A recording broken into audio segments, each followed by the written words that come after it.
बोल मुंबई बोल में आपका बहुत बहुत स्वागत है। आप देख रहे हैं IN24 न्यूज़। आज हम खड़े हैं बांद्रा पूर्व भारत नगर 92 वार्ड में। यहाँ के जो उम्मीदवार हैं हसीना शेख मोहम्मद लाल, जो यहाँ के उम्मीदवार लोग हैं और इनकी टार्च है, निशानी इनकी है, जो अपक्ष से खड़े हुए हैं। और कुछ लोग ऐसा कहना है कि यहाँ सभी लोग कांग्रेस के कार्यकर्ता थे, लेकिन कांग्रेस को टिकट नहीं मिलने पे कुछ लोग नाराज लोग हैं और अपक्ष से टिकट लड़े हुए हैं। हमारे साथ हैं हसीना लाल मोहम्मद शेख। हसीना जी, ये बताइए कि आपका मुद्दा क्या रहा? मेरा मुद्दा ये है, मेरे शौहर के जो अधूरे काम है वो पूरा करना है।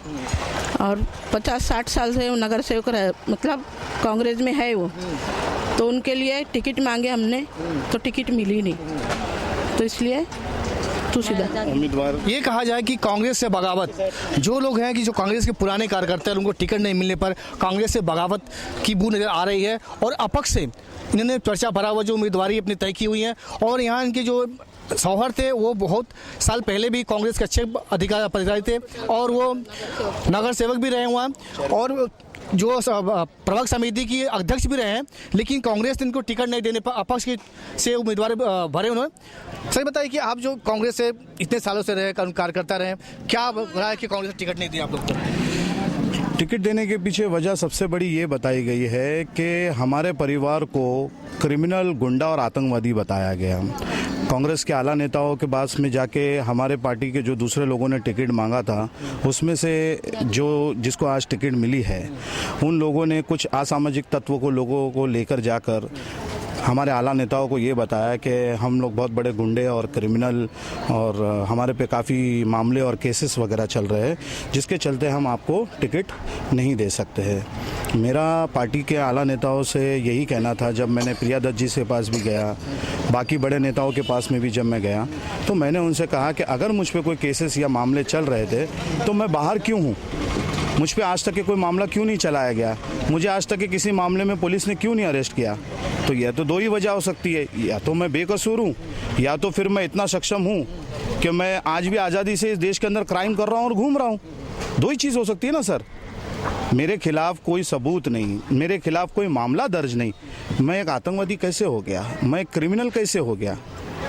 और हमारे पे जो हो रहा है अत्याचार पार्टी के अंदर, सिर्फ मेरे पे नहीं, कई ऐसे कांग्रेसी कार्यकर्ता है जो सालों से कांग्रेस पार्टी के अंदर काम कर रहे हैं, मेहनत कर रहे हैं, अपने अपने लेवल पे कांग्रेस को जिंदा करने का काम कर रहे हैं। और हमारी पार्टी नए लोगों को और भगोड़े लोगों को, यानी कि बंडखोर लोगों को, जो ये पार्टी वो पार्टी छोड़कर आने वाले, इंडिपेंडेंट लड़ने वाले लोगों को टिकट दे रही है, उनको चुनाव लड़ रही है।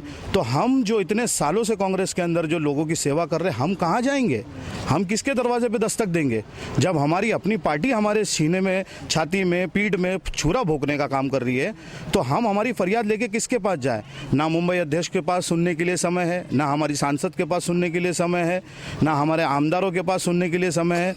जबकि मेरा टिकट कटा क्यों, अगर आप लोग इस बात को तफसील में देखोगे तो आप देखोगे कि नारायण राणे साहब ने मेरे लिए समर्थन किया, चांदुलकर साहब ने मेरे लिए समर्थन किया, महिला मुंबई अध्यक्षा ने मेरे लिए समर्थन किया, कृपाशंकर सिंह साहब ने मेरे लिए समर्थन किया।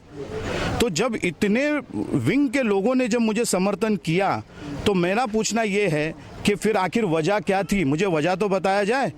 क्योंकि जज भी अगर किसी गुनहगार को सज़ा सुनाता है तो उसको बताता है कि तुम्हारा ये गुनाह है और इसलिए तुम्हें ये सज़ा दी जा रही है। मुझे मेरा गुनाह तो बताया जाए कि मेरी लॉयल्टी, मेरी वफादारी कहाँ कम पड़ गई थी कांग्रेस पार्टी में जो टिकट नहीं दिया गया। कहाँ कम पड़ गई थी? जो कांग्रेस में बंडेखोर के जो मामला चल रहा है, बाहर के लोग आते हैं उनको टिकट दिया जाता है और जो ज़मीन से जुड़े हुए कार्यकर्ता हैं उनको टिकट नहीं दिया जाता है। तो हसीना साहिबा ने खुद अपक्ष से लड़ने का फैसला किया और लड़ी। साहब, ये बताइए कि जो यहाँ दर्जनों लोग चुनाव लड़ रहे हैं, बड़े बड़े नेता लोग खड़े हुए हैं, हर पार्टी खड़ी हुई है, तो आपको क्या लगता है कि अपक्ष चुनाव लड़ने में आप जीत जाएंगी? आप? मुझे भरोसा है मेरी पब्लिक पे, पूरा भरोसा है। हम लोग पूरा साथ दे रहे हैं हम लोग का, और इनको पूरा भरोसा है कि पब्लिक इनके साथ दे रहे, जो यहाँ के रहवासी लोग हैं, जो वोटर लोग हैं उनको साथ दे रही हैं। इनका कहना है कि जितने उम्मीदवार खड़े हुए हैं शायद उनसे मैं टॉपर रहूं और जीत कर आऊँ, मैं जितने पब्लिक है उनके साथ देने तैयार हैं। यहाँ कुछ महिलाएं मेरे साथ खड़े हुए हैं। ये बताइए कि आप अपक्ष से खड़े हुए हैं हसीना साहब, और जो शिवसेना है, कांग्रेस है, कोई भी पार्टी जो चुनाव लड़ रही है, तो क्या लगता है कि आपके जो पब्लिक है, जो वोटर है, वो हसीना साहब को वोट देंगे लोग? हाँ इंशाल्लाह ज़रूर, क्योंकि लाला सर ने बहुत से ऐसे काम किए। गुलाबी दवाखाना जो उन्होंने डिलीवरी के लिए बनाए थे, उनका अधूरा सपना वो पूरा करने के लिए ही हसीना मैडम यहाँ से खड़ी हुई है। और हम लोग भी कांग्रेस के कार्यकर्ता है और हम लोग इनके साथ है। हम लोग ने इतना जुस्तजू किए है कि इनको कांग्रेस की सीट मिले, लेकिन इनको कांग्रेस की सीट नहीं मिली, इसलिए हम लोग ने भी कांग्रेस का काम छोड़ दिए और हम लोग आज़ाद उम्मीदवार से इनके लिए पूरी कोशिश कर रहे हैं और इंशाल्लाह ये जीत होंगी और ये जो भी अधूरा काम है ये पूरा करेंगे। कांग्रेस के उम्मीदवार, जो भी कांग्रेस के कार्यकर्ता है, जब आप देख सकते हैं जितने लोग खड़े हुए सभी कांग्रेस के लोग, कार्यकर्ता लोग हैं, उनको टिकट नहीं दिया गया है।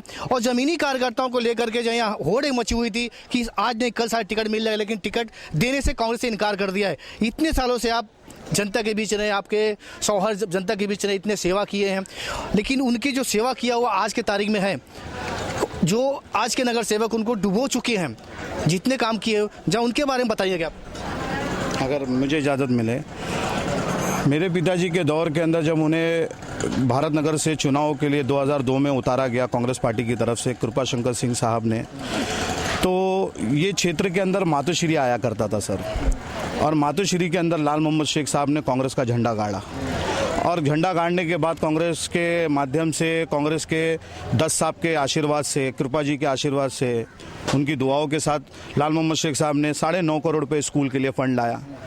वो स्कूल टूटकर आज पड़ा हुआ है। उनके बाद के नगर सेवक चाहते तो उस काम को आगे बढ़ा सकते थे, लेकिन ऐसा नहीं हुआ। मैटरनिटी हॉस्पिटल को पूरी तरीके से तैयार कर दिया गया, सिर्फ अस्पताल को चालू करने का काम था। उनका कार्यकाल खत्म हो गया, उसके बावजूद उन्होंने काम किया, लेकिन 2010 में उनका देहांत होने की वजह से उनका इंतकाल हो गया। उसके बाद ये काम अधूरा। उसके बाद के नगर सेवक चाहते तो इस अस्पताल को चालू कर सकते थे, नहीं किया गया। सीवरेज लाइन जो हमारी भारत नगर में लाल मोहम्मद शेख साहब ने जो डाली, वो लाइन सिर्फ और सिर्फ भारत नगर के लोगों के लिए डाली गई थी, पर आज सारे प्राइवेट सेक्टर के जितने भी अडानी अंबानी जितनों की भी जो प्राइवेट बिल्डिंग्स वहाँ पर बन रही है, उनकी लाइन इसमें डालने की काम कोशिश किया जा रहा है। ये भारत नगर वालों का हक ही मारने का काम किया जा रहा है। कब्रस्तान के लिए मदद की गई, हमने गार्डन्स बनाए, हमने बच्चों के लिए बस स्टॉप, वाचनालय, इस रास्ते के ऊपर 3-3 शौचालय हुआ करते थे, वाचनालय हुआ करते थे, पानी के पियाव, ठंडे पानी के पियाव हुआ करते थे। आज कहाँ गए वो सब?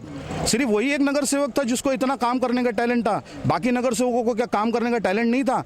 या सिर्फ वो किसी झूठे मुद्दों के नाम पर जीत के लोगों को बेवकूफ़ बनाया, हम ये कर देंगे, हम वो कर देंगे, हम ये कर देंगे। आज हमारे सड़क की हालत देखो, अस्पताल की हालत देखो, स्कूल देखो, हमारे बच्चे आज भी ट्रांसिट स्कीम की तरह, यतीमों की तरह हमारे बच्चे जिंदगी निकाल रहे हैं। ये बताइए कि जब चुनाव आता है, जितनी पार्टियां लोग हैं जो चुनाव जीत के आते हैं, वो 5 साल तक नजर नहीं आते। जब चुनाव नजदीक आता है तो वही पार्टी, वही नगर सेवक आम आदमी से वो अपना वोट लेने के लिए मैदान में उतर आती है, लेकिन 5 साल नजर आते नहीं है। तो ये बताइए कि जो जितने नगर सेवक हुए अभी तक, या इससे पहले जो पहले नगर सेवक थे वो भी चुनाव जीत के आए हुए थे, तो आपके एरिया में क्या क्या काम किए उन्होंने? मैं एक बात कहूँगा खान मोहम्मद बस्तीवाला साहब के बारे में।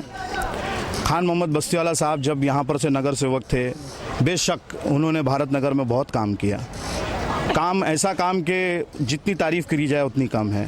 खान मोहम्मद बस्तीवाला साहब को आज भी हम साहब कह के क्यों कहते हैं, जबकि वो यहाँ पर से कई साल पहले जा चुके हैं। लेकिन जिस आदमी ने किया है तो उनका हम शुक्र अदा तो करेंगे कि उन्होंने काम किया है। वो भी कांग्रेस पार्टी के माध्यम से ही उन्होंने काम किया था। उसके बाद यहाँ पर से बाहर के जब भी उम्मीदवार दिए गए कांग्रेस के, वो हारे। जब मेरे पिताजी को यहाँ पर लोकल होने के नाते टिकट दिया गया, उन्होंने बड़ी भारी अक्सरियत से चुनाव को जीता और काम किया। उनके बाद यहाँ पर रफ़ीक शेख को, बाहर के उम्मीदवार को टिकट दिया गया, वो आदमी यहाँ से हारा। उसके बाद अनीस संकला को, बाहर के उम्मीदवार को यहाँ पर टिकट दिया गया, वो हारा। लेकिन आज जो उम्मीदवार यहाँ पर से दिया गया है, जो कांग्रेस का उम्मीदवार आज यहाँ पर दिया गया है, वो चंद साल हुए जो कांग्रेस में जुड़ा है, और जुड़ने के बाद में उसने कांग्रेस को जोड़ने के बजाय तमाम कार्यकर्ताओं को तोड़ने का काम किया। नेताओं से बड़ी बड़ी रकमें उठा के कि भाई चुनाव में उनका ये कहना है कि भारत नगर के लोगों को पैसा बांटो तो चुनाव में वोट मिलता है। मैं ये पूछता हूँ कि अगर चुनाव में पैसे ही बांटने की बात होती तो इतने करोड़पति बड़े बड़े नेता भारत नगर में उतरे, और वो सब हार के क्यों गए? गौर गरीब नेता क्यों जीता? लालजी यादव क्यों जीता? इलियास शेख इंडिपेंडेंट खड़े रह के क्यों जीता? आप बताइए। क्योंकि मसला यहाँ पर हम भारत नगरियों को नेताओं के सामने ये बताया जाता है कि ये पैसों के लोभी है, लालची है, इनको पैसा दो और इनसे वोट ले लो। अगर पैसों का ही लोभी होते, लालची होते, तो मैंने समझता हूँ कि इलियास भाई यहाँ पर जो इंडिपेंडेंट जो जीते हुए, क्योंकि भारत नगर की जनता ने उनको जैसा लाल मोहम्मद शेख को जिता के मुफ्त में भेजा था, वैसा ही उनको भी जिता के भेजा, लालजी यादव को जिताया। तो भारत नगर के लोग भी पैसे के नहीं, लेकिन ये जो शख्स कांग्रेस के अभी जो उम्मीदवार है, इन्होंने हमेशा कांग्रेस के नेताओं को ये जाके कहा कि भारत नगर के लोगों को पैसा देना पड़ता है, तो वो टिकट, तो वो चुनाव में वो। रही बात पैसे की, जो यहाँ के पब्लिक, आम पब्लिक है, वो पैसे की डिमांड लोग कर रहे हैं, बोल इनका कहना है कि पैसे की डिमांड कर रहे हैं और पैसे से वोट खरीदते हैं। लेकिन जमीनी कार्यकर्ता जो यहाँ बहुत पुराने लोग हैं, उनको टिकट नहीं दिया गया हुआ है। जो हसीना साहब है कि अपक्ष में अपना पर्चा भरी हुई हैं, इनकी जो चुनाव चिन्ह टार्च है। अभी देखने वाली बात है कि भारत नगर में आपकी टार्च कितना तेज लाइट मारती है, ये आम पब्लिक की देन है। लेकिन आपको क्या लगता है कि जो इतने लोग खड़े हैं, बीजेपी, शिवसेना, कांग्रेस, कोई भी पार्टी खड़े हुए हैं, आप एक दमदार उम्मीदवार हैं, आपके शौहर भी पहले भी एक दमदार उम्मीदवार थे, उसने कई मतलब अच्छे काम किए हुए हैं, आप उनकी एक उम्मीद है कि आपकी भी उम्मीद रहेगी कि जो काम किया वो उम्मीद को मैं कायम रखूं। तो क्या लगता है आपकी जो यहाँ पब्लिक है, आपको कितना वोट दे सकती है और क्या चाहती है आपको? भारी अक्सरियत में जीतेंगे, भारी अक्स में जीतेंगे हम। ठीक है, रही जीतने बात रही कि अब देखने वाली बात है कि वोटर किसको अपना उम्मीदवार चुनता है और किसको बीजेपी में आता है। ये बताइए कि जो आपके पिताजी थे, उन्होंने अच्छे हॉस्पिटल बनाए, स्कूल बनाए, लेकिन वो स्कूल चल नहीं पाए, हॉस्पिटल ऐसा बंद पड़ा हुआ है। तो आपको क्या लगता है कि आपके अम्मी अगर जीत जाएंगी तो अस्पताल है, जो स्कूल है, वो वापस चालू करेंगे? जी बिल्कुल, क्योंकि ऑलरेडी हमारा 35 लाख का जो फंड बीएमसी पे लगाया हुआ है, उसमें से 5 लाख हमारा पर्सनल हम लोगों ने बीएमसी को डोनेशन दिया था। क्योंकि जो हमारे एमआईजी गांधीनगर के कुछ लोग ऐसे वहाँ के जो अच्छे रसूखदार लोग थे, उन्होंने इस बीएमसी को, अस्पताल को बनाने के लिए अपने पर्सनल फंड्स भी उन्होंने बीएमसी को डोनेट किया था, जिसकी आप आचार से अपने आरटीआई के माध्यम से आप पता भी लगा सकते हैं।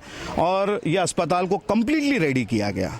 आप अगर वहाँ पर अस्पताल में जाके अगर नाम प्लेट देखिए तो वहाँ पर लिखा है कि संपूर्ण नगर सेवक के फंड से अस्पताल रेडी करके आज भी पार्टियां वहाँ लगा हुआ है। स्कूल का 9.5 करोड़ रुपए का फंड लाया गया। 9.5 करोड़ का फंड लाने के बाद में स्कूल को काफ़ी साल, और ये सब कुछ जो भारत नगर की तरक्की रुकी हुई है, सिर्फ और सिर्फ इसकी वजह भारत नगर का डेवलपमेंट है। क्योंकि वो लोग नहीं चाहते कि भारत नगर का विकास हो, भारत नगर को ऑनरशिप मिले। क्योंकि अगर हमको अस्पताल मिल गया, हमको स्कूल मिल गया, हमको सीवरेज लाइन मिल गया, हमको कब्रस्तान मिल गया और बाकी जो सरकारी सुविधाएं अगर हमको सब मिल गई, तो जाहिर सी बात है सरकार को तो हमको ऑनरशिप देनी होगी। रही बात विकास की, जो भारत नगर एरिया है उसमें विकास की जो बात किया जाता है, कुछ साल पहले की बात है, जो डायमंड यहाँ पर बना हुआ है, ऑफिस बना हुआ है, भारत नगर को अलग अलग शिफ्ट किया गया हुआ है। लेकिन रही बात एक बिजली बिल की, जो ये सारे की स्कीम में बिल्डिंग बनी हुई थी और जो बिजली बना हुआ था, उसमें जो लाइट की बात करा जाए तो कितने करोड़ बाकी है, आम जनता क्या कहाँ जाएगी? 1 मिनट लाइट बंद करो पीछे की। आपको मैं ये बता दूं कि इस्लामपुर है, आज हमारा पत्थर नगर को भी काफ़ी साल हो गए जो यहाँ पर डेमोलेशन करके 5 साल से बेचारे वो प्रीमियर में अपनी ज़िंदगी कैसे काट रहे हैं, ये तो उनका दिल जाने या ऊपर वाला जाने। बहुत ही खस्ता हालत में वो लोग जी रहे हैं। रही बात हमारे इस्लामपुरे के लोगों की, जो बसेरा के अंदर के आधे जो लोगों को बिल्डिंग बना के दी गई, उनसे ये वादा किया गया था कि बिल्डिंग बनाते के साथ उनका बाकी के काम भी पूरे कर दिए जाएंगे, और साथ ही साथ जब तक हम आपको अलॉटमेंट लेटर इशू नहीं कर देते हैं तब तक के आप लोगों की बिल्डिंग का मेंटेनेंस, जैसे पानी, साफ सफाई, बिजली, ये सब बिल्डर के मेंटेनेंस में जाएगा, आम जनता को वहाँ पर नहीं देना होगा। मेरा सवाल ये है कि अगर बिल्डर को जाना है तो आज टाटा पावर का करोड़ों रुपए का बिल उनके सर पे कैसे थोपा गया। अगर चाहते तो कोई भी टाटा कंपनी हो या जो भी है, आप देखते होंगे कि नॉर्मली अगर 1 महीना 2 महीने का बिल नहीं भरा जाता है तो वो लाइन काटने आ जाते हैं। तो मैं ये बोल रहा हूँ कि इतने सालों से टाटा पावर ने अपनी लाइन क्यों नहीं काटी? तो ये षड्यंत्र ही है हमारे लोगों के लिए, इस्लामपुरा के लोगों के लिए, कि किस तरीके से इनका मोरल डाउन किया जाए, इन पे कर्जों का भार डाला जाए और इनकी जिंदगी बर्बाद की जाए। रहा इस्लामपुरा की बात, जो आपके चुनावी मुद्दा रहे हैं, ये मुद्दा आम पब्लिक को शायद नहीं मालूम है, लेकिन आम पब्लिक जब मालूम पड़ेगा कि चुनावी मुद्दे में ये एजेंडा हमेशा आगे रहा है कि जो इस्लामपुरा की बात किया जाए। इस्लामपुरा में आम गरीब लोग हैं जो एसआरए की बिल्डिंग में रहते हैं, उनके करोड़ों रुपये के बिल बकाया भी है और वो पूरी बिजली के बिल उन लोग के मत्थे पे थोप दिया गया हुआ है। लेकिन सरकार अभी भी अपनी नज़र बंद कर रखी है। यहाँ कुछ लोग और खड़े हुए हैं, तो बताइए कि जो बिजली बिल की बात किया जाए और समस्या की बात किया जाए, तो आप जीतने बात क्या ये पूरी समस्या को हल कर देंगे आप? जी बिल्कुल, हमने हमारा मैनिफेस्टो जारी किया है। वो कल हम हमारा मैनिफेस्टो जारी करेंगे और उस मैनिफेस्टो में हमने वो तमाम भारत नगर के मुद्दों को डाला है और कई मुद्दों को तो हमने सिर्फ ये है कि 3 महीने के अंदर, सिर्फ 3 महीने के अंदर उन तमाम मुद्दों को मैं पूरा करने का मेरी माँ की तरफ से मैं वादा करता हूँ। 92 वार्ड में लगभग 12 लोग उम्मीदवार अपने खड़े किए हुए हैं। अब 12-16 लोग खड़े हुए हैं। अब देखने वाली बात है कि आम जनता किस उम्मीदवार को अपनी विजयी बनाती है। कैमरामैन सनत शेट्टी के साथ प्रकाश मिस्त्री, इन 24 न्यूज़, मुंबई।